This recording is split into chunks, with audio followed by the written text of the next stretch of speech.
Assalamualaikum warahmatullahi wabarakatuh. Kami dari kelompok 5 akan mempresentasikan tentang manajemen proyek struktur organisasi.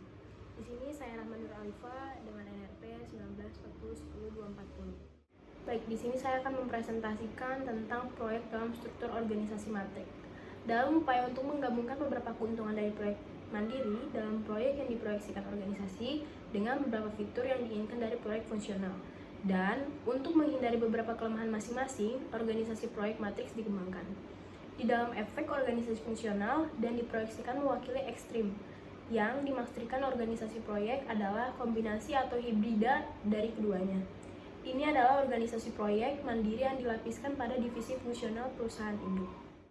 Keuntungan yang diperoleh dari struktur matriks sangat kuat, tapi kerugian juga serius. Semua kerugian berikut ini melibatkan konflik antara fungsional dan manajer proyek untuk sebagian besar. Dalam kasus proyek yang diorganisasi secara fungsional, tidak ada keraguan bahwa divisi fungsional adalah fokus dari kekuasaan pengambilan keputusan. Dalam kasus proyek mandiri, jelas bahwa PM adalah pusat kekuatan proyek. Sekian presentasi yang dapat saya sampaikan. Untuk presentasi selanjutnya akan dilanjut oleh teman saya. Assalamualaikum warahmatullahi wabarakatuh. Perkenalkan, nama saya Wilan Saiful Bahri. NRP saya 1940100230. Di sini saya akan melanjutkan presentasi dari teman saya.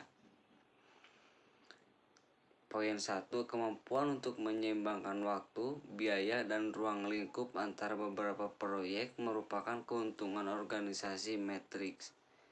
Poin 2, proyek harus hati-hati dipantau sepenuhnya sebagai satu set pekerjaan yang sulit. Selanjutnya, pekerjaan sumber daya dari proyek untuk memproyeksikan untuk memenuhi beberapa jadwal dapat mendorong pertikaian politik di antara beberapa PM yang cenderung lebih tertarik untuk memastikan kesuksesan bagi mereka proyek individu daripada dalam membantu sistem sosial mengoptimalkan tujuan organisasi secara keseluruhan. Poin ketiga, untuk metrik yang kuat, masalah yang terkait dengan memperhatikan proyek hampir sama seperti yang ada di organisasi mandiri. Poin yang keempat, dalam proyek yang diorganisir metrik, PM mengontrol keputusan administratif dan fungsional, kepala mengendalikan keputusan teknologi. Perbedaannya cukup sederhana saat menulis tentang manajemen proyek, tetapi untuk operasi PM, pembagian wewenang dan tanggung jawab yang melekat dalam manajemen metrik adalah kompleks. Sekian dari saya. Wassalamualaikum warahmatullahi wabarakatuh. Bismillahirrahmanirrahim. Assalamualaikum warahmatullahi wabarakatuh. Saya Fen Mulyasari dari kelompok 5 NPM 1940100378. Nah, di sini saya akan menjelaskan tentang jatuhnya tempo manajemen proyek. Nah, di sepanjang proyek, manajer harus terus menemukan pentingnya dari tanggal jatuh tempo pertemuan. Nah, ini juga membantu jika PM menetapkan. Lalu di awal proyek, prosedur perubahan teknis untuk memastikan kontrol atas kejadian dan frekuensi, memastikan perubahan gitu. Atau namun tidak bijaksana bagi PM untuk berasumsi bahwa setiap orang secara otomatis mengikuti prosedur seperti itu. Nah, lalu ada masalah lain. Masalah lain adalah memotivasi anggota proyek untuk menyelesaikan pekerjaan proyek. Dalam studi klasik yang terkenal tentang apa yang memotivasi karyawan teknis seperti insinyur, ilmuwan, dan profesional di tim proyek. Lalu mereka menemukan bahwa pengakuan pencapaian pekerjaan itu sendiri dan tanggung jawab, kemajuan, dan kesempatan untuk mempelajari keterampilan baru sangat kuat Itu menurut motivator Hasberg tahun 1968. 6. Untuk mengambil tanggung jawab dan bertanggung jawab untuk memberikan tujuan proyek, beberapa keunggulan pemberdayaan untuk tim proyek diberikan sebagai berikut. Poin 1, tim didorong untuk menemukan cara yang lebih baik untuk melakukan sesuatu. Poin 2, manajemen partisipatif tidak memberi tahu bagaimana mereka bekerja tetapi dengan suatu tujuan memungkinkan mereka untuk merancang metode mereka sendiri, biasanya dalam beberapa batasan pada otoritas mereka.